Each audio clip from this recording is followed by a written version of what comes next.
छोटी मोटी सीताऊ मरिया से पातरी लिपते धर्म दुआर जी। छोटी मोटी सीताऊ मरिया से पातरी लिपते धर्म दुआर जी। लिपहु न पाई सीता धर्म दुअरिया उतरी परे श्री राम जी। लिपहु न पाई सीता धर्म दुअरिया उतरी परे श्री राम जी। तीन बचन तुहसे लेबई सीता तब तुहरा रचबै बियाह जी।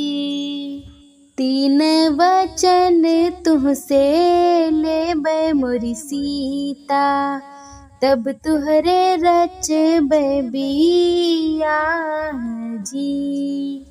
जब हम गईली गंगा जी के पसवा गंगा आकाश चली जाए जी।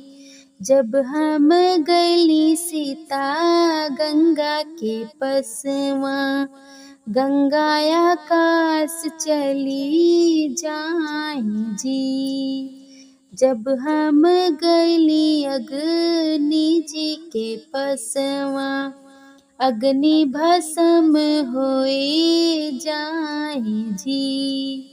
जब हम गईली अग्नि के पसवा अग्नि भस्म होई जाए जी। जब हम गईले हैं तुलसी के पसवा तुलसी मगन होई जाए जी। जब हम गईले हैं तुलसी के पसवा तुलसी मगन होई जाए जी। तीन बचन अब पूर भय सीता अब तुहसे रचबै बियाह जी। तीनों वचन पूर भय मोरी सीता अब तुहसे रचबै बियाह जी। छोटी मोटी सीताऊ मरिया से पातरी लिपति धर्म दुआर जी। लिपहु धर्म दुआर जी। लिपति धर्म दुआर जी।